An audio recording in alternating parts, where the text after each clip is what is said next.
मेरी आवाज आ रही है? वीडियो क्लियर है? Yes sir. बाकी अभी और लोग कहाँ गए? मनोरमा सिंह जी आपका स्वागत है, नेहा जी आपका भी स्वागत है। Thank you sir. और मनोरमा जी कल आप ज्वाइन नहीं कर पाई थी, कोई प्रॉब्लम? सर मुझे हाँ कल आप ज्वाइन हुई थी नेटवर्क इशू था क्या कल? सर नेटवर्क नहीं हुआ था, फिर मैंने तो रिकॉर्डिंग देखी, वीडियो परसों की बेसिकली थी, नेटवर्क प्रॉब्लम हो रही थी, आवाज ही नहीं आ रही थी सर। लेकिन मैंने दिन में देखी थी, अभी शाम के टाइम में देखी। सबसे पहले आज तो इससे पहले कल की डेट में हम सभी ने काफी क्वेश्चन आपस में क्वेरी किए थे, एक दूसरे से बातें करी थी हम लोगों ने, और जो लोग क्लास को नहीं ज्वाइन कर पाए थे उन लोगों ने रिकॉर्डेड क्लास से देखी होगी, मेरा ऐसा मानना है। देखा था सब लोगों ने? बताएं, सभी लोगों ने देखा था ना? जो लोग कल नहीं आए थे क्या उनसे आज क्वेश्चन पूछ लिया जाए क्या?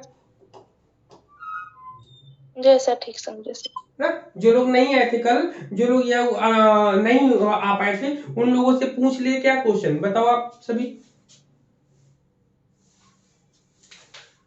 ठीक, तो सबसे पहले हम लोग जो है ई शिक्षा संवाद यूट्यूब चैनल, जो कि यहाँ पर एक जूम क्लासेस हम लोगों की चलती है, जिसमें हम लोग पेड कोर्सेज के तहत हम लोग NTA, UGC net, JRF assistant professor की तैयारी कर रहे हैं, पीजीटी की तैयारी कर रहे हैं, साथ में पीएचडी की भी तैयारी हम लोग कर रहे हैं यहाँ पर। और जो लोग जीआईसी का एग्जाम देने वाले हैं अप्रैल में, उनके लिए भी कहीं ना कहीं काफी हेल्पफुल होने वाला है। इसी के तहत हम लोग एनटीए यूजीसी नेट का जो हम लोग का सिलेबस हम लोग का एजुकेशन है, ठीक है, एजुकेशन से रिलेटेड हम लोग टॉपिक्स को पढ़ रहे हैं यहाँ पर, जिसमें हम लोगों ने अभी तक यूनिट फर्स्ट लिया है। हम लोगों ने कौन सा लिया?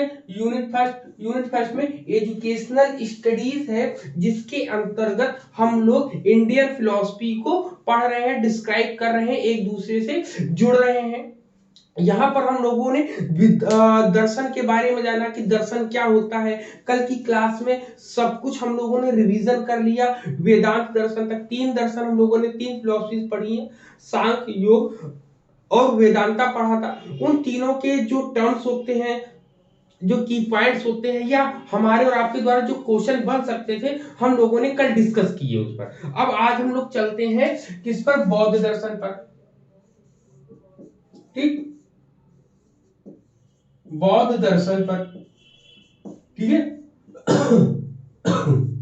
ठीक, जब बौद्ध दर्शन पर हम लोग चलते हैं, तो बौद्ध दर्शन पर चलने से पहले हमको पता होना चाहिए बौद्ध दर्शन जो है, बौद्ध दर्शन की स्थापना किसने करी थी? तो सभी को पता होगा, महात्मा बुद्ध ने। किसने करी है? महात्मा बुद्ध ने करी है, ठीक है। हेलो, सभी को मेरी वॉइस आ रही है? प्रिया जी कुछ बोल रही हैं, मैसेज उनका पड़ा हुआ है। आ रही है सर, आवाज आ रही है। ठीक, आ रही है, चलिए। पता नहीं, तो लेकिन यहाँ पर अब हम लोग बौद्ध दर्शन को पढ़ने से पहले इनके जीवन परिचय को पढ़ना बहुत जरूरी है, ठीक है। इनके जीवन से संबंधित कुछ घटनाओं को हम लोग जब तक नहीं जानेंगे, तब तक इनके बारे में हम लोग सही तरीके से इनको जान नहीं पाएंगे, इनके दर्शन को, इनके धर्म को। दरअसल अगर पूछा जाए कभी भी, क्या महात्मा बुद्ध ने बौद्ध दर्शन दिया था क्या, तो आपका उत्तर होगा नहीं। महात्मा बुद्ध ने बौद्ध दर्शन नहीं दिया, महात्मा बुद्ध जी ने बौद्ध धर्म की स्थापना की है।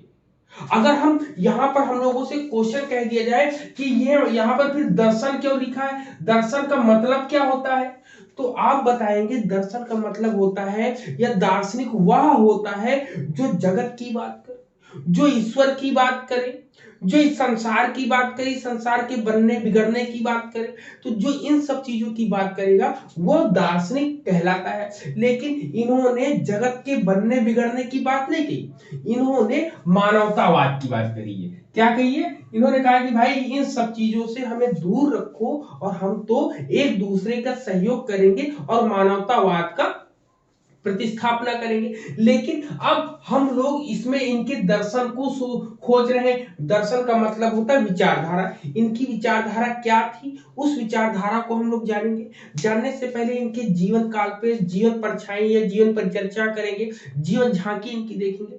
जब जीवन झांकी इनकी देखते हैं तो सबसे पहले इनके पिता का नाम आता है। तो इनके पिता का नाम शुद्धोधन है, ठीक है, और माता जी का नाम इनके महामाया है। इनका जन्म 563 ईस्वी को, ठीक है, इनका जन्म 563 ईसा पूर्व को, ठीक है। जन्म की बात करेंगे तो 563 ईसा पूर्व होता है, ठीक, ईसा पूर्व में हुआ था। अब याद होगा आपको, ये जब हम लोग बात कर रहे हैं कि 563 ईसा पूर्व की, इसका मतलब कि वेदांत दर्शन के जो अद्वैत वेदांत जिसको मुख्य रूप से है शंकराचार्य जी, वो इनके बाद हुए थे, इनसे पहले नहीं हुए थे। तो कंसेप्ट माइंड में ये बैठा लेना है कि शंकराचार्य इनके बाद में, मतलब कि बौद्ध दर्शन या बौद्ध धर्म के बाद शंकराचार्य आए थे, ठीक है। अभी बताएंगे उनकी कहानी में, बीच में लाना हम लोग को अति आवश्यक हो जाएगी। तो ये था इनके जन्म की। अब इनका जन्म कहाँ होता है, तो इनका जन्म जो होता है कपिलवस्तु के लुम्बिनी नामक ग्राम में होता है। क्लियर, इतने पॉइंट थी। जब इनका जन्म होता है, जन्म के तुरंत पश्चात ही राजा थे इनके पिताजी, तो उन्होंने अपने पुरोहित पंडित को बुलाया और पूछा है हमारे बेटे का भविष्य क्या होगा, कैसे नहीं होगा। तो उन्होंने सब लोग बताया। तो उसमें से एक ऋषि मुनि थे, उन्होंने बताया कि इनके बारे में कि या तो ये बहुत चक्रवर्ती सम्राट बनेंगे या फिर ये बहुत बड़े सन्यासी बनेंगे, ठीक है। यहाँ पर किसी भी बच्चे ने इंटर की क्लास में जो इंग्लिश पढ़ा है, बताएं,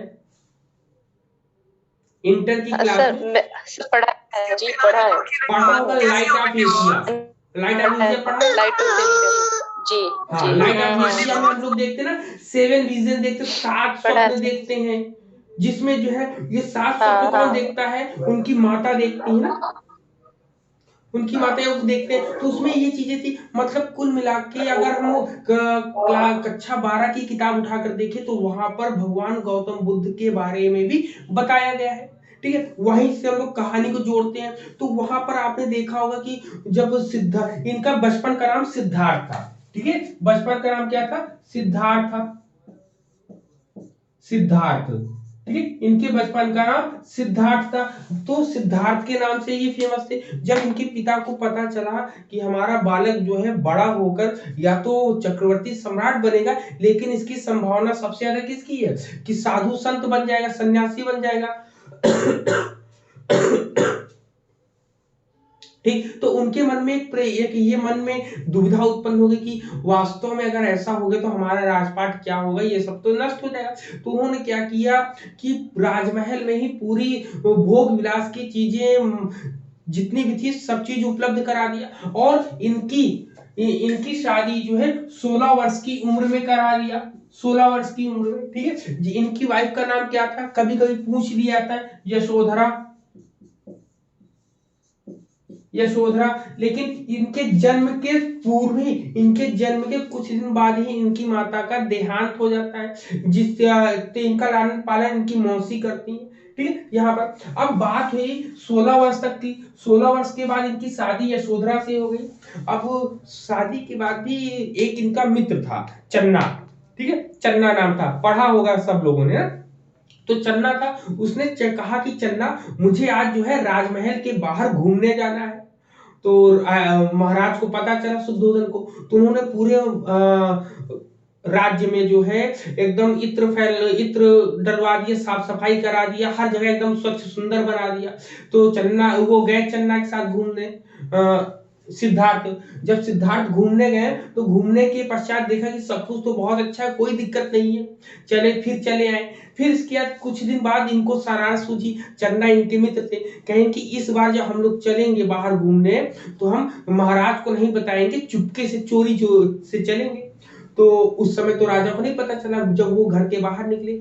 यहीं से इनकी कहानी में थोड़ा सा इंटरेस्ट आता है। इंटरेस्ट क्या आता है कि जब ये अपने घर राजमहल से बाहर निकलते हैं, थोड़ी दूर पर चलते हैं तो एक वृद्ध आदमी दिखता है।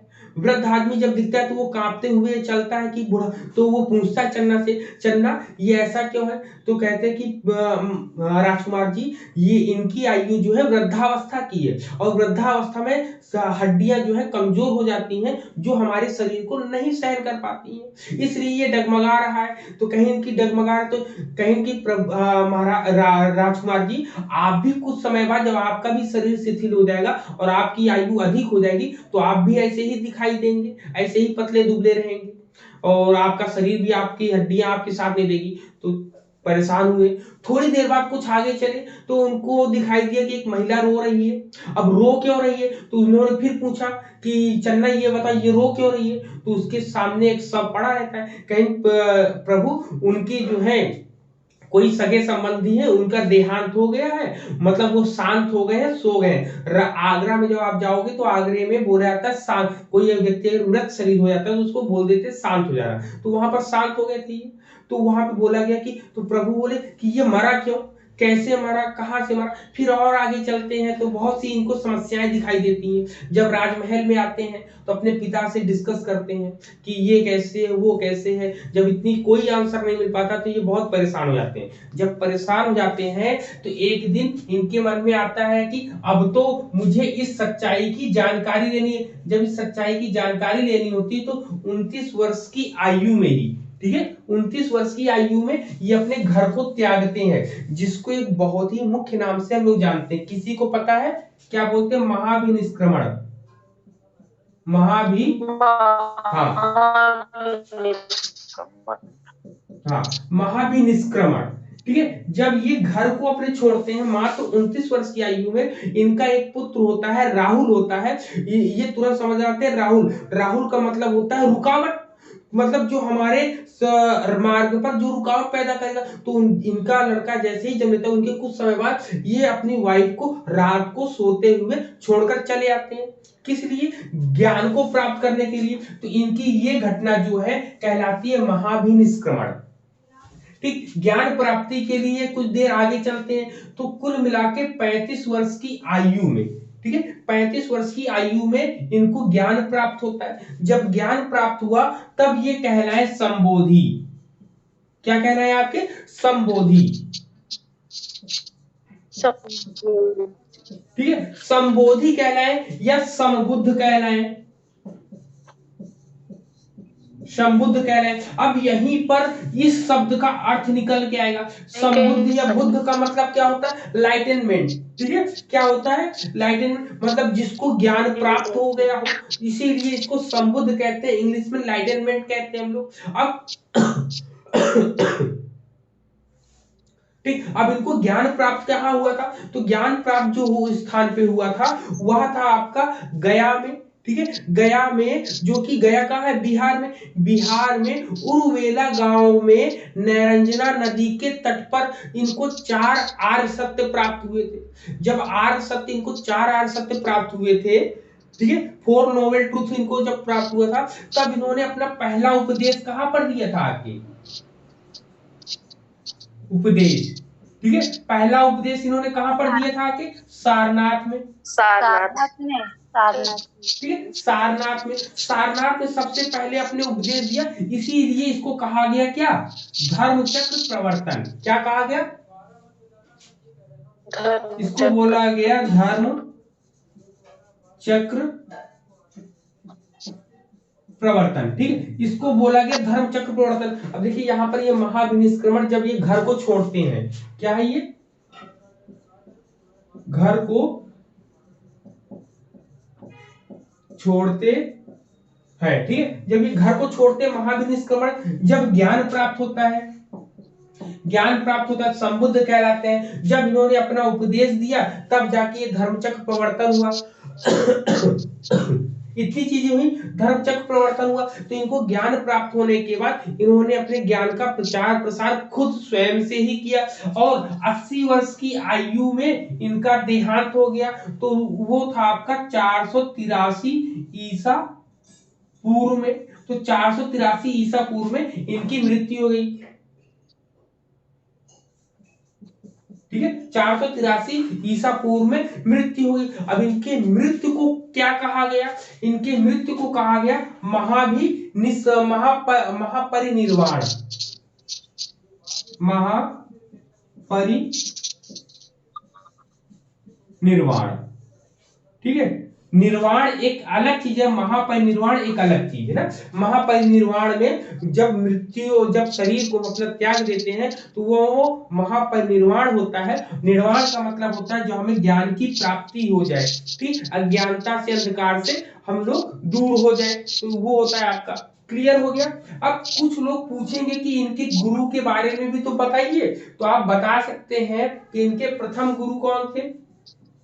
जब ये घर से निकले थे 29 वर्ष की आयु में, तो इनके प्रथम गुरु कौन थे? अराट कलाम थे। कौन थे? अराट कलाम। हाँ, अराट कलाम थे, तो ये प्रथम गुरु थे। लेकिन इनको वास्तविक ज्ञान जो है किसने दिया था? तो वास्तविक ज्ञान वाले गुरु कौन थे? प्रथम गुरु लिख दिए, गुरु, ठीक है। अब वास्तविक ज्ञान किसने दिया था? वास्तविक ज्ञान,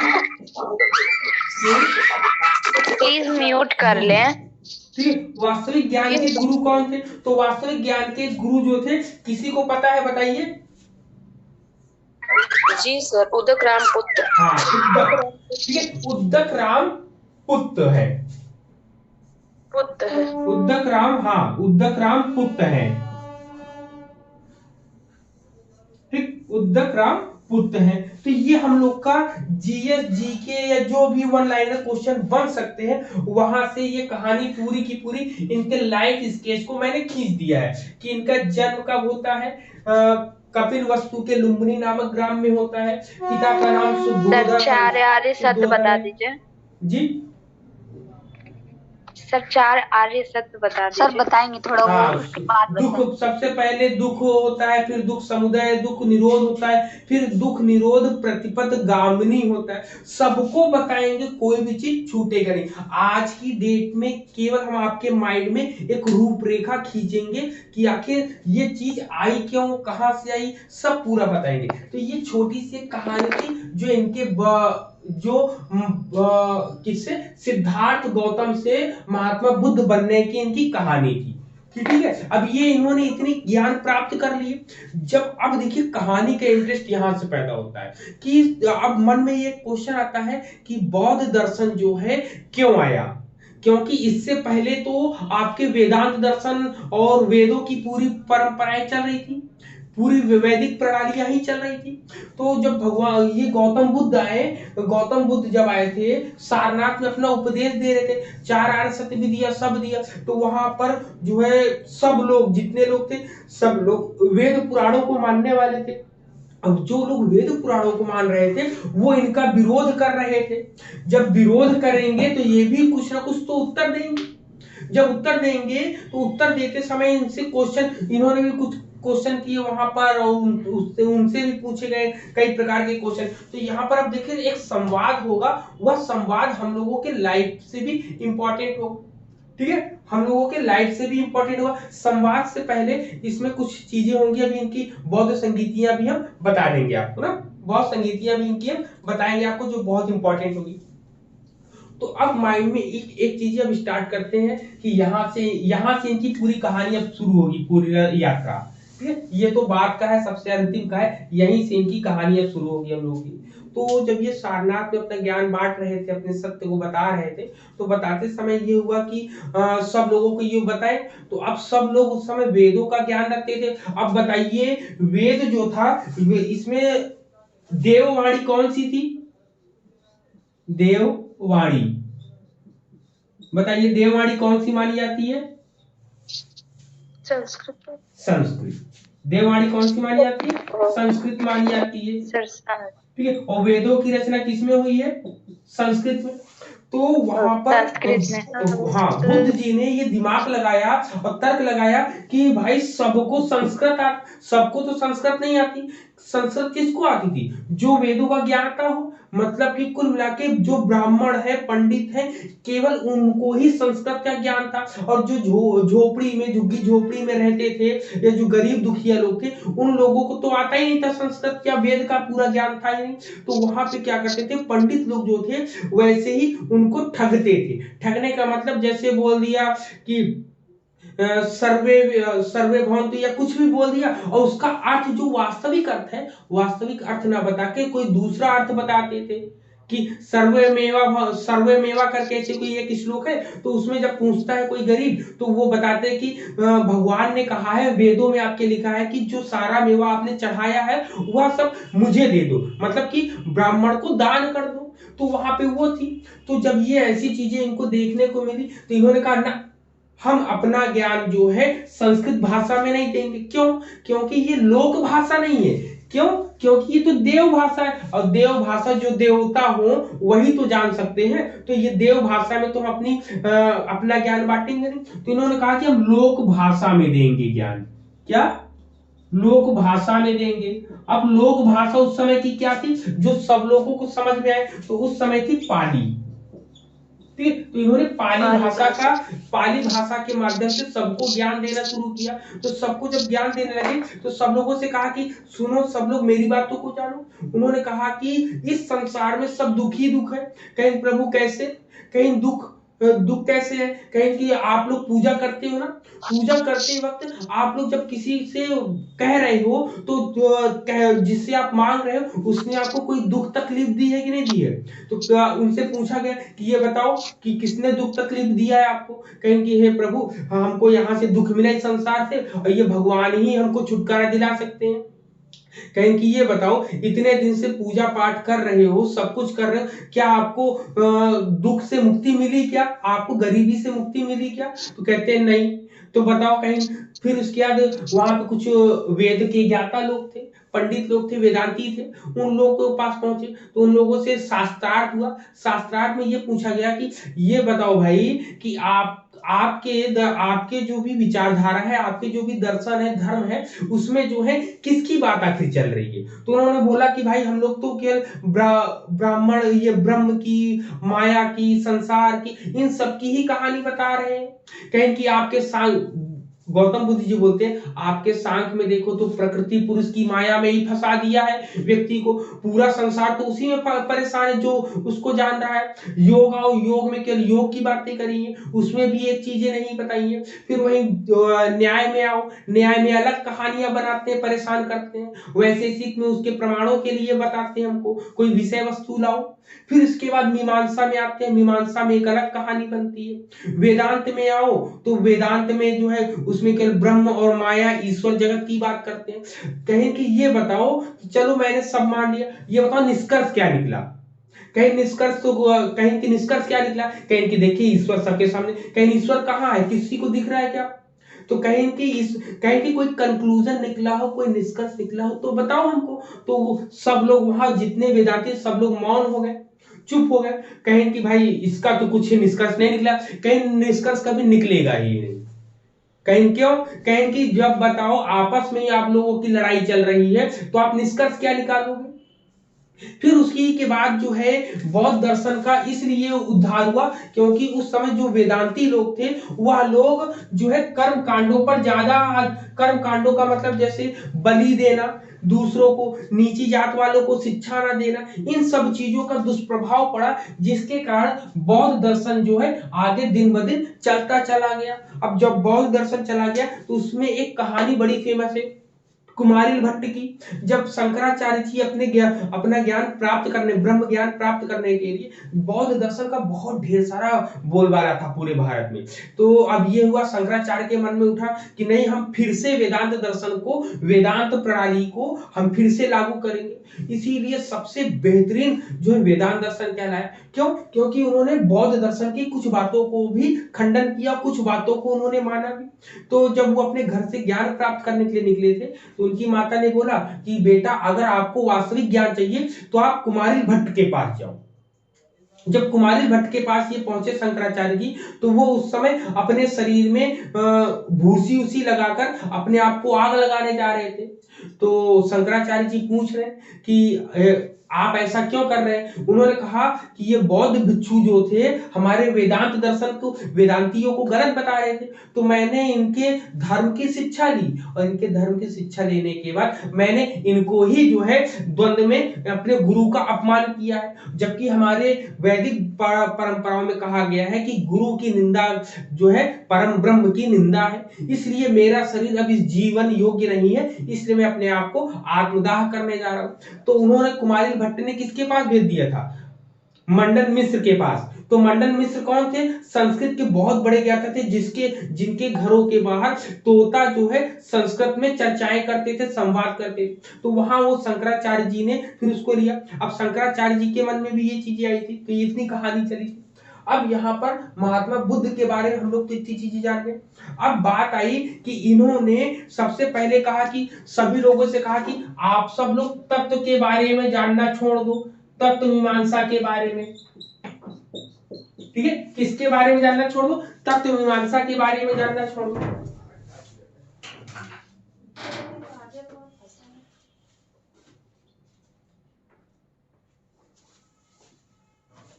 ठीक है, आवाज आ रही सभी को? Hello, yes sir. जी सर, आ रही सर। तो अब यहाँ पर देखिए, इन्होंने कहा, याद रखिएगा कि बौद्ध दर्शन जो होता है, बौद्ध दर्शन में तत्व मीमांसा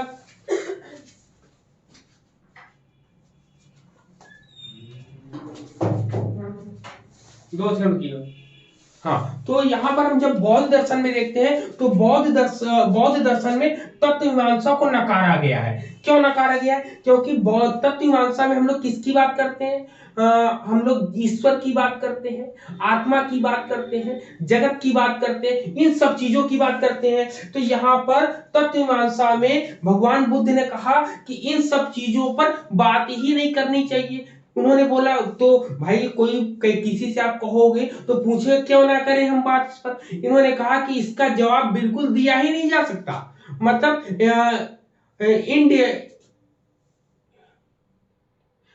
इनडिटरमाइनेबल क्वेश्चन, मतलब अव्यक्तानित क्वेश्चन है, जिसको जो है सही रूप से हम बता नहीं सकते, ऐसे क्वेश्चन है। अब उन्होंने पूछा कुछ लोगों कि प्रभु ये तो बताइए गौतम बुद्ध जी, आप तो कह रहे हैं कि नहीं मानना है, ऐसे तर्कों का नहीं मानना कि ईश्वर नहीं होता, हम कैसे मान ले कि ईश्वर होता है नहीं होता है? तो उन्होंने कहा, सुनो, ये ऐसे प्रश्न है जिसको कभी आप खोज नहीं सकते हो।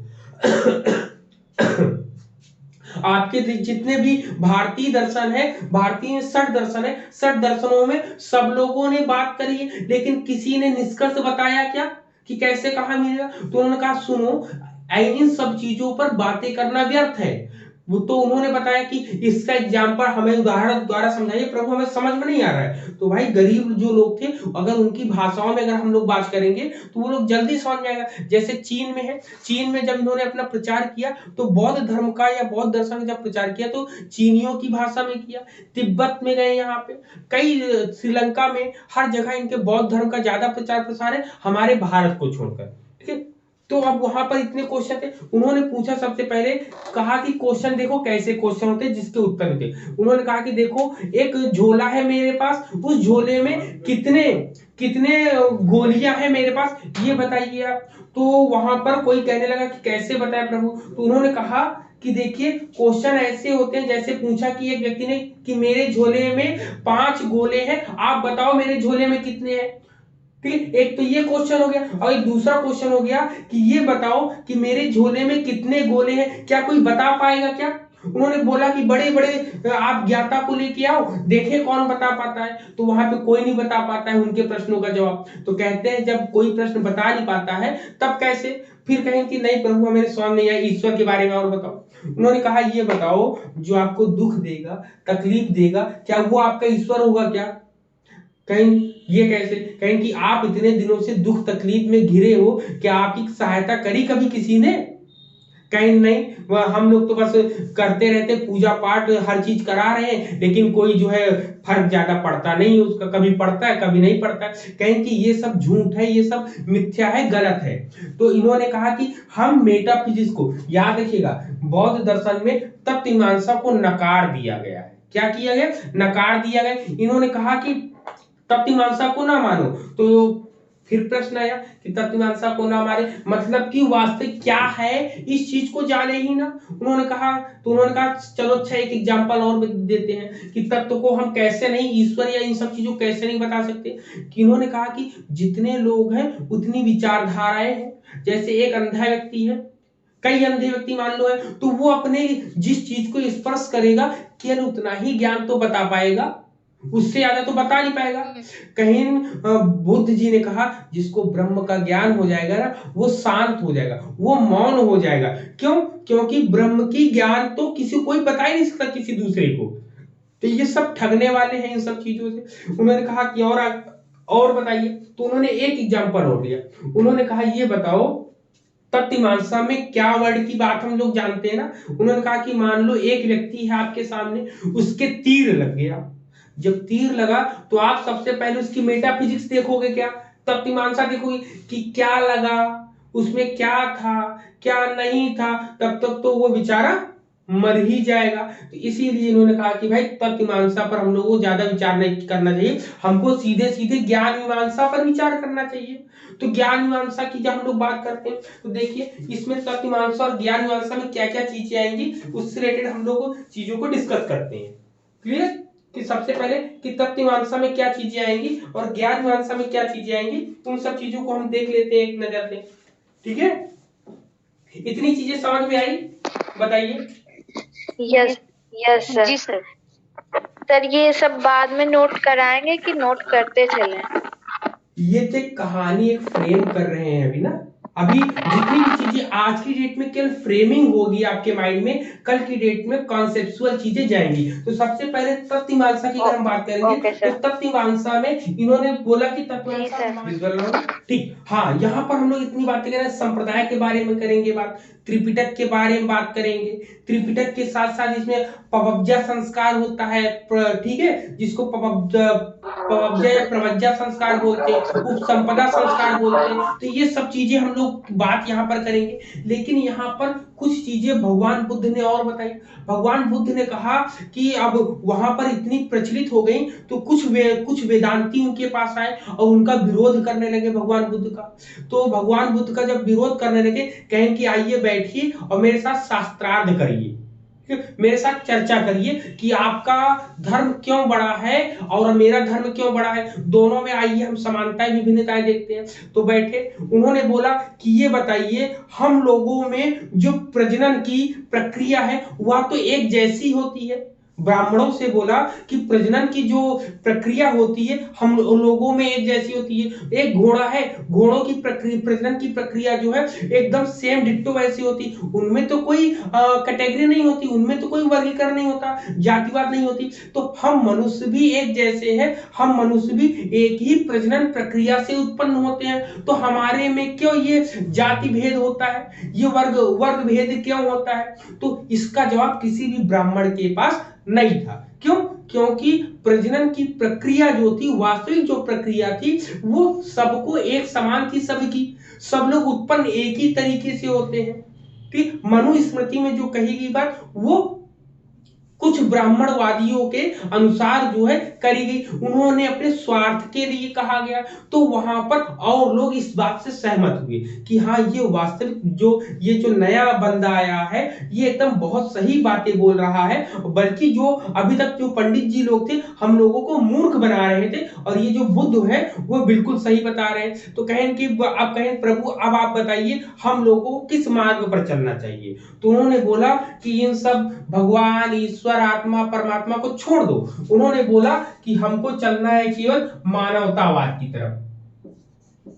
ठीक है, मानवतावाद की तरफ चलना है। इसीलिए सबसे बड़ा मानवतावादी जो है दर्शन कौन सा कहलाता है? बौद्ध दर्शन कहलाता है। कि यहाँ पर इन्होंने कहा कि एक व्यक्ति दूसरे व्यक्ति की सहायता करे। इस पे आप देखेंगे तो एक कहानी मिलती है उनकी दीनदयाल उपाध्याय, तो दीनदयाल उपाध्याय दर्शन अगर आप जब पढ़ेंगे तो उनकी दर्शन पूरी इस पर है। उनका एक वाकया याद आता है जिसमें उन्होंने बताया कि जब वो अपने यही गंगा यमुना जी के पास वाराणसी में शायद रहते थे, तो वहां से एक जगह से वो जा रहे थे, तो जाते वक्त वहां पे कुआं जो है पुराने समय में ज्यादा नीचे तक नहीं जाता था, मतलब वो ऊपर ही था, ज्यादा गहराई नहीं होती थी। तो उसमें एक व्यक्ति गिर गया। जब एक व्यक्ति गिर गया तो दीनदयाल उपाध्याय जी ने क्या कहा कि एक हाथ मैं बढ़ाता हूं कुछ दूरी पर हाथ, और कुछ ऊपर तुम हाथ अपना उठाओ। जब ऐसे करोगे तो दोनों लोग जो है एक साथ में आके ऊपर आ जाएंगे, समानता के साथ खड़े रहेंगे। तो जब इनसे पूछा गया तो उन्होंने कहा कि मैंने गौतम बुद्ध जी के दर्शन से मैंने ये सब सीखी है कि भाई कुछ हाथ जो है नीचे वर्ग के उठाएं और कुछ हाथ जो है ऊपर वर्ग के नीचे हाथ करें। जब दोनों हाथ मिलेंगे आपस में तब हम लोग ऊपर की ओर उठ जाएंगे।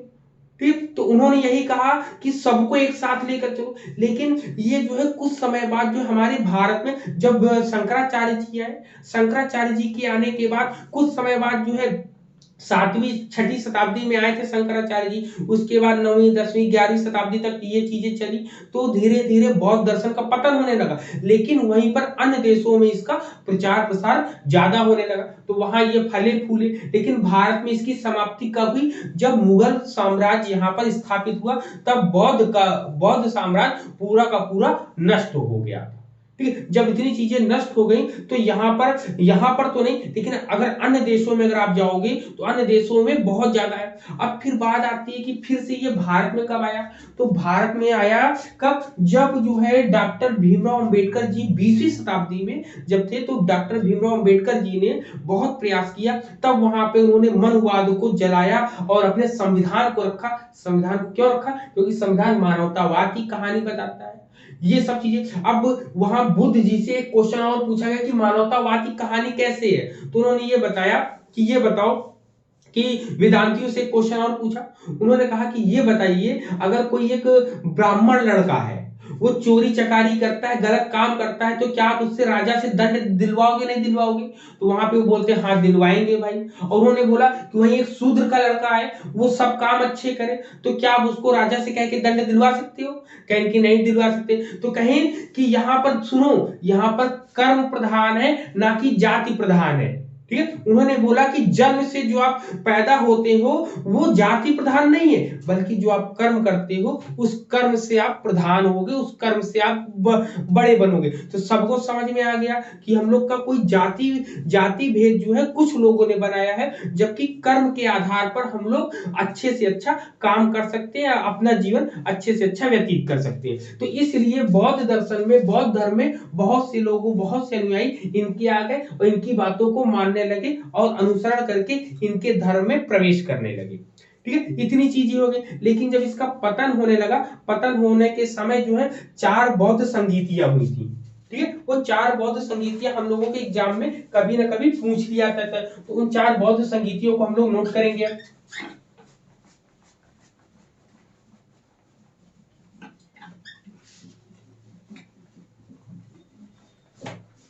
ठीक है, यहां तक क्लियर हुआ सबको कि कहानियां पूरी कैसे आई? बौद्ध दर्शन की कहानी, बौद्ध दर्शन कैसे आया भारत में, क्यों आया? Yes sir. ठीक है, यस सर।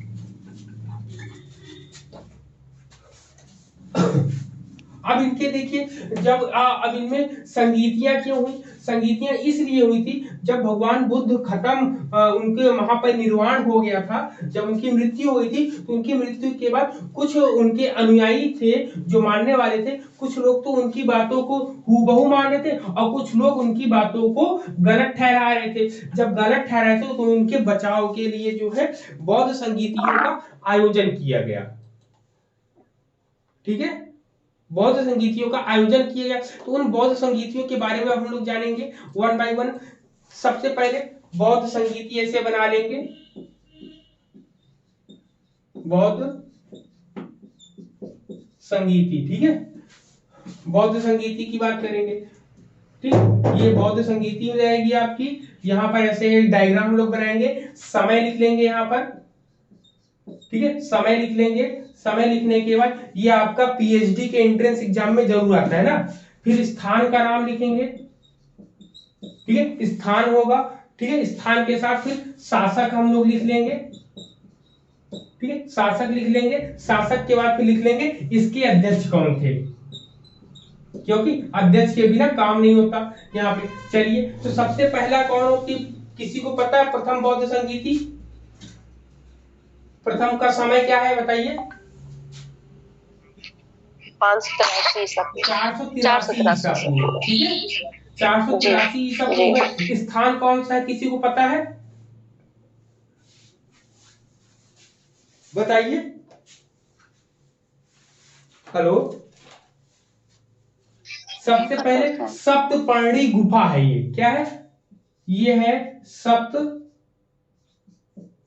सर इसको राजगृह कहते हैं। सप्तपर्णी गुफा, ठीक है। सप्तपर्णी गुफा कहाँ थी? वैभार पर्वत पर, ठीक है। कहाँ थी? वैभार पर्वत पर, वैभार पर्वत पर। हाँ, अभी आपने बोला कि ये था कहाँ पे, तो ये था मुख्य रूप से राजगृह में। कहाँ था? राजगृह में। और राजगृह कहाँ था आपका? बिहार में। कहाँ था आपका? बिहार में, ठीक है। अब इतनी बात हो गई, ये स्थान का नाम हो गया। वैभार पर्वत है क्या सर? वैभार पर्वत है। हाँ, वैभार पर्वत है, ठीक है। अब यहाँ पर बात आई कि इसके शासक कौन थे। 483 ईसा पूर्व में प्रथम बौद्ध संगीति हुई थी, तो उस समय थे अजात शत्रु। कौन थे? अजात शत्रु थे, ठीक है, अजात शत्रु थे। अब इनके जो है हम लोगों से पूछा कि अध्यक्ष कौन थे, तो महास्थविर थे इसके। कौन थे?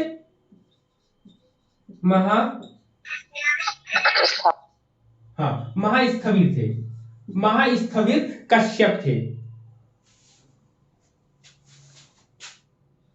महास्थविर कश्यप, महास्थविर महाकश्यप, ठीक है, इनका पूरा नाम महास्थविर महाकश्यप, ठीक। पहला हो गया ये आपका। फिर इसके बाद दूसरे हम लोग जब आएंगे तो दूसरा कौन सा होगा, किसी को पता है बताएं? दूसरे वाले में द्वितीय 383 ईसा पूर्व, ठीक है, 383 ईसा पूर्व, 383 ईसा पूर्व। ये कहां पर हुआ था? ये वैशाली में हुआ था। कहां हुआ था? वैशाली, ठीक है, वैशाली में हुआ था। जो कहां था आपका? वैशाली। वैशाली कहां पर बताइए? बिहार में। बिहार में है। और इस समय कौन थे शासक, कौन थे? कालाशोक था, ठीक, कालाशोक था आपका। और इसके अध्यक्ष कौन थे? शाबक मीर थे। शाबक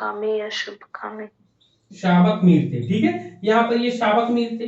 फिर इसके बाद हम लोग तृतीय वाले में आएंगे।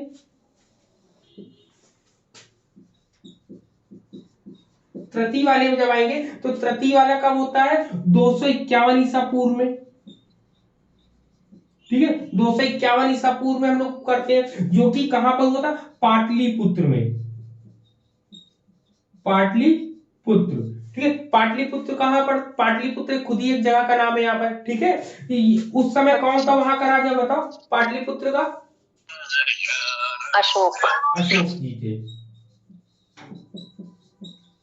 ठीक, अशोक थे। और यहाँ पर इसको अब यहाँ पर जो इसके अध्यक्ष कौन थे बताइए?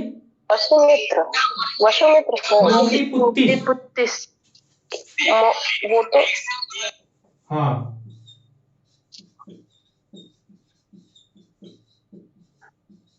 ठीक, मोगलीपुत्तिस, ठीक, मोगलीपुत्तिस थे यहाँ पे, ठीक है। अब यहाँ पर ये हो गया। अब फिर चौथे वाले की बात जब आती है, चौथे वाले की हम देखेंगे, नीचे तक दिख रहा है ना, बताइए? यस जी। चतुर्थ वाले की बात करें, चौथे की बात करेंगे, ये 72 ईस्वी में हुआ था, ठीक है, 72 ईस्वी में जब हुआ था, जब 72 ईस्वी में हुआ था, तो ये कहां पर हुआ था? ये कुंडल वन में हुआ था, ठीक है। कहां पर हुआ था आपका? कुंडल वन में, कश्मीर, कुंडल वन, जो कि कश्मीर में है, ठीक है, कश्मीर में है। ठीक है, और इस उस समय कौन था वहां पर? राजा कनिष्क थे। कनिष्क ना, कनिष्क राजा था वहां पे। और फिर इसके अध्यक्ष कौन थे? इसके अध्यक्ष थे वसुमित्र। वसुमित्र, ठीक है। अब ये संगीतियां जब हो रही थी, इस संगीतियों में होता क्या था तो ये जान लो होता क्या था। सबसे पहले जब हुआ था ये सब, सबसे पहले तो याद रखना कि वैशाली, ये सप्तपर्णी गुफा में अजात शत्रु ने वैशाली को जो है अशोक ने कुंडल वन में पटाया। ठीक है, कुंडल वन में पटाया। सर ये मोगली पुत्तिस है। क्या हो गया सर? मोगली पुत्तिस है। हाँ, मोगली पुत्तिस है अध्यक्ष। हाँ, ठीक। अब यहाँ पर ये याद रखिए कि इनकी संगीतियों में होता क्या था वो जान लेते हैं हम लोग। सबसे पहले कि जब भगवान बुद्ध की खत्म हो गई, मृत्यु हो गई उनकी, तब क्या किया तो सबसे पहले ये हुआ कि उनके जो उपदेश दिए गए थे उन उपदेशों को जो है इकट्ठा किया गया, रखा गया कि भाई कहीं कोई खराब ना हो। जितने लोग थे तो पहले में तो ये हुआ था। दूसरे वाले में क्या होता? दूसरे में शील के 10 नियम बताए गए थे। किसके बताए थे? शील के 10 नियम बताए गए थे। शील के 10 नियम बताए गए यहीं पर। ठीक है, शील के 10 नियम यहाँ पर बताए गए थे। फिर जब इसकी इतनी बात हुई तो उसके बाद जो है जब तीसरी बौद्ध संगीति हुई तो तीसरी बौद्ध संगीति में यहाँ पर 3 पिटकों का निर्माण हुआ था। किसके? 3 पिटकों का निर्माण, 3 पिटकों का निर्माण हुआ था। पिटकों का निर्माण, जिसको हम लोग पिटारा बोलते हैं। क्या बोलते हैं? पिटारा। ठीक, 3 पिटकों का निर्माण होता है यहाँ पर। फिर इसके बाद आता है कि चौथे वाले में क्या हुआ था तो चौथे वाले में जो हुआ था, जो वसुमित्र थे, अब यहाँ पर क्या हुआ, यहाँ पर जो बौद्ध धर्म का संप्रदाय विभाजन, हाँ, बौद्ध धर्म का विभाजन या संप्रदाय बनते हैं जो। ठीक,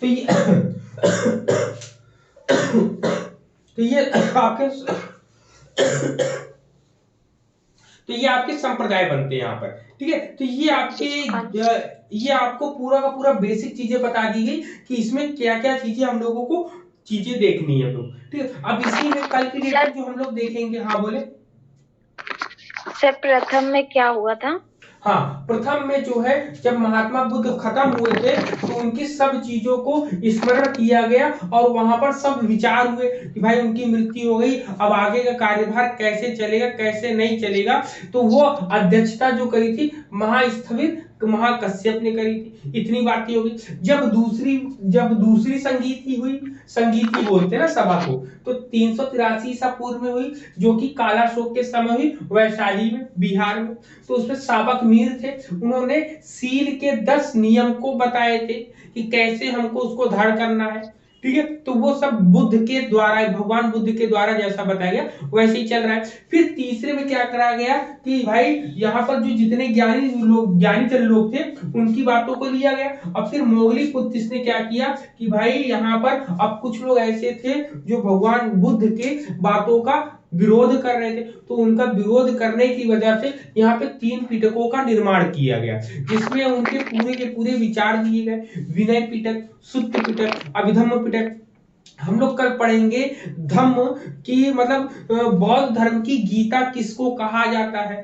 ठीक है, बौद्ध धर्म की गीता किसको कहा जाता है इन तीनों में से। ठीक है, इसके बाद हम लोग इसी में पढ़ेंगे, पिटक हो गया। फिर इसके बाद संप्रदाय पढ़ेंगे।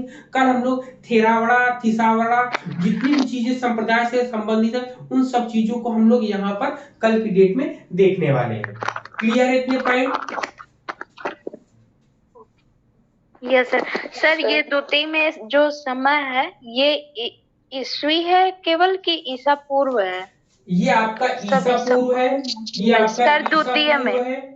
ठीक है, ये भी ईसा पूर्व के लिए 72 ईस्वी में हुआ था। चौथी सिर्फ ईस्वी में हुई है, चौथी। हाँ, ओके सर। ठीक है, तो यहाँ पर इतनी चीजें जो थी जो आपके माइंड में फ्रेम कर गई कि यहाँ पर बौद्ध दर्शन क्यों आया भारत में, क्यों इसका विकास हुआ। तो इसका विकास जो है वेदांतियों के खिलाफ हुआ था। वेदांतियों का क्यों हुआ था? क्योंकि वहां पर जो गरीब लोग थे उन लोगों को शिक्षा नहीं मिल पाई थी, वो लोग आगे बढ़ नहीं पा रहे थे। इसीलिए डॉक्टर भीमराव अंबेडकर जी ने इनको अपना गुरु माना था। ठीक है, और उसी के साथ में इन्होंने जब अपनी संविधान जब लिख रहे थे तो संविधान को इन्होंने क्या किया था? लोक भाषाओं में लिखा। लोक भाषा का मतलब होता है जिसको सब लोग पढ़ सके, सब लोग जान सके। इसीलिए संस्कृत में नहीं लिखा गया था। ठीक है, या किसी पर्टिकुलर एक लैंग्वेज में, इसको ऐसा लिखा है जिसमें सब लोग को सहूलियत हो पढ़ने लिखने में। हाँ, कोई कुछ पूछना चाह रहा है, पूछे।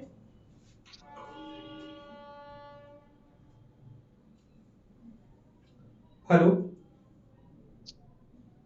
हेलो जी, क्लियर है सब? किसी कोई डाउट तो नहीं है अभी तक? जो क्वेश्चन पूछने हो आप सब पूछ सकते हैं, जितना बताया मैंने। नहीं सर। ठीक है ना? इतनी चीजें क्लियर हो गई ना सबको? सबके माइंड में क्लियर हो गई ना? अब कल की डेट में जो हम लोग पढ़ेंगे इनके पिटक कितने हैं, पिटकों के नाम क्या है, पिटकों के नाम के साथ इसमें क्या क्या चीजें कही गई हैं। कल हम लोग प्रतीत समुत्पाद पढ़ेंगे। हम लोग जानेंगे कि भगवान बुद्ध ने इस दुख का कारण क्या बताया। दुख का कारण इन्होंने जरा मरण बताया है, जरा मरण व्याधि बताई है। जरा मरण व्याधि का मतलब होता है जन्म लेना, मरण में मृत्यु का हो जाना, व्याधि में इसका होता है मतलब कि अनेक प्रकार के रोग हमको लग जाना। ठीक, इन तीनों चीजों मतलब सत्य ज्ञान यही है। जिस दिन व्यक्ति जो है इन तीनों से मुक्ति पा जाएगा उस दिन जो है उसको निर्वाण की प्राप्ति हो जाएगी। ठीक, जरा में होता है क्या? जन्म लेना, मरण में मृत्यु हो जाना।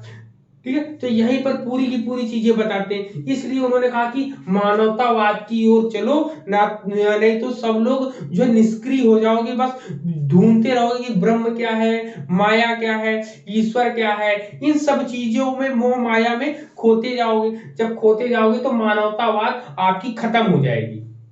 ठीक है, विरोध हो जाएगा आपका। इसीलिए उन्होंने बोला कि भाई एक दूसरे का हाथ पकड़ के चलो। इन्होंने कहा कि भाई आप जहां काम करते हो तो वहां का जो चपरासी है उसके साथ भी आप बैठकर खाना खा सकते हैं। क्यों? क्योंकि समानता की बात ये करता है, ना कि वर्ग भेद की बात करता है। इसीलिए इसको सबसे श्रेष्ठ माना गया है। ठीक है, और वहीं पर उन्होंने वेदांतियों का विरोध किया इसी के आधार पे, जिसकी वजह से अगर हम कह सकते हैं कि आज हम आपके सामने खड़े हैं। क्यों खड़े हैं? क्योंकि डॉक्टर भीमराव अंबेडकर जी की देन है। क्योंकि उन्होंने हमको ये अधिकार, ये नियम, ये कायदे कानून दिए हैं। नहीं तो हम लोग अगर मनुस्मृति वाली कहानियां अगर पढ़ते करते तो हम लोग कभी भी हम बराबर साथ में हम लोग ना खड़े होते जो आज लोग हम लोग के साथ खड़े हो रहे हैं। ठीक है, तो ऐसी तमाम सी विचारधाराएं हैं, विचारधाराएं आती हैं जाती हैं। हम लोगों को समझना है कि हम लोगों के लिए क्या सही है क्या गलत है। क्लियर? अच्छा सर, इसका पतन क्यों हुआ था? बौद्ध धर्म का पतन क्यों हुआ था? बौद्ध धर्म का पतन हम बताए। बौद्ध धर्म का पतन इसलिए हुआ था कि जब इसमें वेदांत दर्शन आया तो वेदांतियों में इनके बारे में काफी घोर इनका विरोध किया गया। विरोध करने के साथ तब भी इनका कुछ हो नहीं पाया। क्यों नहीं पाया? क्योंकि ये सब चीज को इन्होंने कहा कि जो चीज हमें दिखाई दे रही है हम उसको ही सत्य मानेंगे, समझेंगे। मतलब इन्होंने क्रिटिकल और लॉजिकल थिंकिंग, तार्किक विश्लेषण या तार्किक लॉजिक की बात करी, तार्किकता के आधार पर किसी भी चीज को बताया था। लेकिन इसका जो है पतन कब हुआ था? धीरे धीरे लोग इसको मानने से इसलिए दूर हो गए क्योंकि संस्कृत भाषाओं में नहीं लिखी थी, सब लोगों के पास नहीं पहुंच पाती थी। बहुत से लोग इसका मैनिपुलेशन कर लेते थे। फिर जो है इसको भारत में जो इसकी छाप कब खत्म हुई? जब मुस्लिम का आक्रमण होता है मुस्लिम लोगों का, तो उस समय जो है मुगल काल जब शुरू होता है तो मुगल काल में बौद्ध मठ, बौद्ध विहार जितने थे उन सबको तोड़ दिया गया। तोड़ने के साथ उसको सब नष्ट कर दिया गया पूरे भारत से। इसलिए हम लोगों के भारत में इसके अवशेष जो है बहुत कम मिलते हैं। वहीं पर हम लोग चले जाए दक्षिण एशिया तरफ या और जगह, तिब्बत चले जाए, आपके चीन चले जाए, कोरिया चले जाए, जापान चले जाए, तो वहां सब जो है इन भगवान बुद्ध के बारे में बहुत सी चीजें आपको मिलेंगी। इसीलिए वो देश आज विकसित देशों में है और हम लोग आज वेदांत दर्शन को लेके वेदांती हैं, फिर भी हम लोग विकासशील देश की श्रेणी में सबसे नीचे खड़े हैं। और वो लोग सब विकसित देशों में खड़े हैं। क्यों? क्योंकि उनके अंदर टेक्नोलॉजी किसकी है? मानवता की, विश्वास। हम लोगों के अंदर क्या है? सबसे ज्यादा हम लोग पूजा करेंगे, पाठ करेंगे, मंदिर बनाएंगे, सब करेंगे, लेकिन शिक्षा के नाम पे ईश्वर। स्कूल कॉलेज बंद करवा देंगे। तो ऐसी इनकी है धारणाएं हैं, तो कि बदलना हम ही लोग को है। पढ़े लिखेंगे हम लोग तो आगे हम लोग की जो संतानें होंगी उनको अच्छी शिक्षा हम लोग जरूर दें, कि हम लोग जो है ज्यादा मानवता और प्लस शिक्षा पर जोर दें, तभी हम लोग विकसित बन पाएंगे। विकसित बनने के लिए केवल क्या शिक्षा ही एक माध्यम जिससे आप विकसित बन सकते हैं। ठीक है, क्लियर है ये पॉइंट सबको? हाँ सर। लेकिन ये कोरोना वायरस तो ऐसा कर दिया सर, सब ऑनलाइन एग्जाम हो रहा है, तो जो थोड़ा मोड़ा इज्जत करते थे कॉलेज वाले बच्चे अब वो भी नहीं करते हैं, क्योंकि देख के तो लिखना है। हाईटेक हो रहा है, टेक्नोलॉजी यूज हो रही है। यही तो सर, यही तो कह रहे हैं कि टेक्नोलॉजी यूज हो रही है सर, यही बात तो कह रहे हैं कि हम लोग हाईटेक कैसे होंगे। अगर आप फॉरेन कंट्री में जाएं तो वहाँ पे क्या होता है? यही तो होता है, टेक्नोलॉजी यूज होती है। हाँ, लेकिन वेदांत में मतलब पिछले वाले ग्रंथ में ये तो था कम से कम रिस्पेक्ट करते थे गुरु की बात। अब तो वो आ गए घूम के वेदांत में ही आ गए ना। नहीं, रिस्पेक्ट की बात देखिए, इसमें भी अगर देखिए रिस्पेक्ट की बात करोगे तो रिस्पेक्ट में मानवता सबसे पहले आएगा। अगर मानवीय स्वभाव हम लोग का अच्छा है तो मानवीय स्वभाव जब तक अच्छा होगा तभी आप अच्छा काम कर सकोगे। मानवीय स्वभाव हम लोगों का नहीं अच्छा है, लाख हम सामने जो है इज्जत करें लेकिन पीठ पीछे हम अपशब्दों का प्रयोग करें, तो वहां पर ये इसका विरोध कहता है। ये कहता है अगर विरोध करता है तो हमारे सामने आओ, मैं आपके विचारों को बदलूंगा। ठीक है, ये कहता है कि मैं आपके विचारों को बदलूंगा। जबकि वेदांतियों की बात करोगे तो सबकी अपनी अपनी धारणाएं हैं, सबके मानने के विचार अलग है। मेरा मानना है कि वेदांत का सबसे बड़ा विरोधी क्यों हुआ है, हम भी हैं, सब लोग भी होंगे, क्योंकि वहां पर जो जाति भेद जो कर दिया ये सबसे खराब चीजें है। बाकी सब बहुत अच्छी है, लेकिन उसमें कभी मानवतावाद को नहीं लेके चला। देखा होगा आपने सर मनोज सर, एक चीज बताइए, मतलब वेदांती तो मतलब दो तरह का व्यवहार करते थे, जैसे उच्च वर्ग और निम्न वर्ग का करते थे। लेकिन सर जब ब्रिटिश यहाँ इंडिया में आया था तो उन्होंने एक थ्योरी चलाई थी, फिल्ट्रेशन थ्योरी। वो आपको नहीं लगता कि बहुत कुछ इससे मिलता है? फिल्ट्रेशन की थ्योरी क्या था? फिल्ट्रेशन की थ्योरी अगर आपने पढ़ी होगी कायदे से तो उनके पॉइंट्स को समझिएगा। देखिए मैं समझाता हूँ।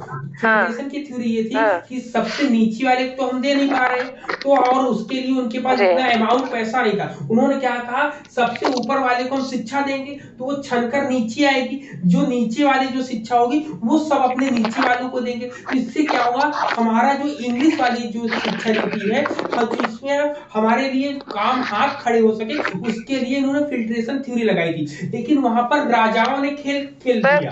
वहां पे राजाओं ने खेल क्या खेला कि भाई जो अच्छा ज्ञान है हम रख लेंगे, जो नीचे का ज्ञान है, जो मतलब जिसको जितनी जरूरत है उसको उतना ही ज्ञान देंगे। जबकि अंग्रेज जब आए थे तो अंग्रेज ने पूरा ज्ञान दिया सबको, ठीक है, लेकिन वहां पर नहीं सर, समझ लीजिएगा, नहीं हाँ बोलिए। नहीं सर, फिल्ट्रेशन थ्योरी उनकी नीति ये थी कि उच्च वर्ग को पकड़िए और निम्न वर्ग पे तभी हम शासन कर सकते हैं, ये उनकी थ्योरी थी अंग्रेजों। फिर से पढ़िएगा आप, और अच्छी टेक्स्ट बुकें पढ़िएगा, क्योंकि टेक्स्ट बुक देखिएगा किसने लिखी है, किस तरीके से लिखी है। मैंने एक टेक्स्ट बुक नहीं कम से कम 10-15 किताबें पढ़ी है यही फिल्ट्रेशन की थ्योरी के लिए। और उसमें देखा, उसमें मैंने जब ज्योतिबाराव फुले को पढ़ा ना, महाराष्ट्र की किताबें मैंने उठाई, उसमें पढ़ा तो उसमें लिखा है कि 1873 ईस्वी में जब सत्यशोधक समाज की स्थापना होती है उससे पहले एक स्कूल का कार्यक्रम होता है। तो स्कूल के कार्यक्रम में एक छोटी लड़की कहती है कि अंग्रेजों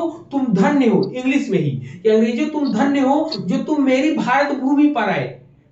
तो वहां पर उस लड़की ने बोला अपने निबंध में, अपने लेख में, कि मैं इसलिए आपको थैंकफुल बोल रही हूं क्योंकि आपकी वजह से हम लोग आज शिक्षा पा रहे हैं। यदि आप ना आते तो हम शिक्षा कभी भी ना पा पाते। याद रखिएगा इस बात को। वो शिक्षा के लिए बढ़ावा दिया था उन्होंने, शिक्षा के लिए उन्होंने बढ़ावा दिया। उन्होंने यहाँ पे विद्यालय खोले, यहाँ पे भारत में शिक्षा के लिए बहुत विकास के लिए कार्य किए। लेकिन हम उनकी नीति के बारे में बता रहे हैं कि उनकी जो नीति थी वो क्या थी। बिल्कुल नीति इसीलिए देखिए उस समय जब बच्चे थे उन्होंने कहा कि अच्छा है कि जो हमारे राज्य इससे पहले जो हमारे ऊपर शासन करते थे उनसे अच्छा है कि आप लोग आए हैं। लेकिन वहां पर ज्योतिबा राव फुले ने कहा भी कि इन अंग्रेजों का जो शासन है वो कुछ समय तक ही रहेगा, ज्यादा समय तक नहीं रहेगा। लेकिन इन लोगों ने हम लोगों को एक नई राह दिखाई है, ठीक है, हम लोगों को थोड़ा सा बढ़ोतरी का समय दिया है। विरोध जरूर करते थे, उनकी नीतियां बेशक गलत थी, लेकिन वो एक नजरिए से सबको देखते थे, ठीक है, ये उनकी कहानी थी। सर उसमें ये था कि हम इनको माइंडली तरीके से अपना गुलाम बनाएंगे, क्योंकि जो वो बड़े लोग थे, बड़े संप्रदाय के लोगों को अपना लैंग्वेज, अपने बारे में ज्यादा ज्ञान दे के उसको चारों तरफ फैला रहे थे। इससे हम मेंटली तरीके से उनके गुलाम बने अंग्रेजों के। अब यहाँ पर एक चीज और, मैंने जब इस दर्शन को पढ़ रहे थे और भी दर्शन को मैंने पढ़ा, और जहाँ पे जब ये आरक्षण की जब बात हो रही थी तो मेरे एक मित्र हैं यूपीएससी की तैयारी कर रहे थे। मैंने उनसे एक क्वेश्चन किया कि ये बताइए भारत में जैसे कैटेगरी की कंडीशन है कि हम आरक्षण चाहिए, एससी एसटी ओबीसी ये सब चीजें, क्या ये अदर कंट्रीज में है क्या? आप भी ये चीज सोचिएगा, खोजिएगा कि अदर कंट्री में ऐसा नहीं है, सिवाय कहां पर, केवल भारत के। भारत को छोड़कर कहीं पर भी ऐसी कैटेगरी वाली चीजें नहीं है, केवल अपने भारत में। सर वो मार्ले मिंटो ने जो मतलब अपना इसीलिए तो लेटर लिखा था ना कि मतलब कि हम नाग के दांत बो रहे हैं और इसकी फसल सदियों तक भारत काटेगा। तो वही है कि जाति तो पहले बटी, अब जातियों में भी उपजाति है, एक कास्ट है तो उसमें भी सब कास्ट बन जा रहे हैं। तो ये जो हमारे भारत में कभी नहीं खत्म हो सकती, क्योंकि हम इसी के तहत अपना सुपीरियरिटी कॉम्प्लेक्स क्रिएट कर रहे हैं। जबकि अगर आप हिस्ट्री उठा के पढ़ोगे तो आप पाओगे निम्न जातियों का ये देश रहा है और उन्होंने ही इस पूरे देश को मूल रूप में बनाया। अगर आप ध्यान से उसको पढ़े समझे, चाहे संविधान की बात हो और आपके समाज के उत्थान की भी बात हो, तब भी। बिल्कुल। अब यहाँ पर क्यों है, मैंने अपने फ्रेंड से पूछा कि भाई ऐसा क्यों है, तो उन्होंने कहा कि हमारे भारत में जो है अनेक प्रकार के संप्रदाय, अनेक प्रकार के लोग हैं, लेकिन अदर कंट्रीज में आप जाओगे तो एक ईश्वर की बात करेंगे, एक ही की बात करेंगे, इसलिए उनमें मतभेद नहीं होता, उनमें विभेद नहीं होता, उनमें असमानताएं नहीं होती। हमारे में असमानताएं इसलिए है क्योंकि हमारे पास विभिन्न प्रकार की चीजें हैं, ठीक है, विभिन्न प्रकार के मतों को हम लोग परेशान रहते हैं। हम लोग मानवता के नाम पे नहीं भागते, हम लोग मंदिरों को बनवाने। अब बताइए इतनी भव्य मंदिर बनवाने की जो आपने होड़ लगा रखी है, उसके लिए अगर आप, जो मेरा मानना ऐसा है कि जो फुटपाथ पे गरीब रहते हैं उनको आप पैसे, फ्री में पैसे मत दो, उनको काम कराओ, काम करा के पैसे दो, मतलब काम करने के लिए बनाओ, ना कि उनको ऐसी। तो ऐसी तमाम चीजें हैं जो कि बहुत सी चीजें बदलनी है। मेरा ऐसा मानना है कि हम जहां पर रहेंगे वहां पर जो गरीब तबके, जो मतलब फुटपाथ पे जो गरीब भीख मांगते हैं, उनके लिए मैं काम करूंगा। उनके लिए काम क्या करेंगे, कम से कम उनको एक जगह रखेंगे, काम कराएंगे, गृह उद्योग जो थे काम कराओ, उनको पैसा दो, मजदूरी दो, लेकिन भीख ना मांगने दो। तो ये छोटी छोटी पॉलिसीज हैं जो हम लोग को, हम पढ़े लिखे, हम आगे बढ़ेंगे, सक्षम होंगे तो हम भी ऐसा काम करेंगे, और आशा करते हैं कि आप लोग भी ऐसा ही काम करोगे तो बहुत आपकी शिक्षा बहुत लाभप्रद होगी। पैसा सब लोग कमाओगे, हम भी कमाएंगे, आप भी कमाओगे, बहुत ऊंचे तक जाएंगे। लेकिन ये छोटी छोटी चीजें हम लोगों को साथ में रहकर करनी चाहिए, ठीक है जी सर। चलिए ठीक है, सभी के साथ बात करके बहुत अच्छा लगा। हेलो बोलिए। हेलो सर, बोलिए सर स्टार्टिंग में आपने बोला था कि वो जीआईसी का निकलने वाला है, फॉर्म निकल गया है क्या? जीआईसी का फॉर्म भर चुके हैं, अप्रैल में उसका एग्जाम है। सर कब निकला? जीआईसी के बाद जीडीसी का है। जीडीसी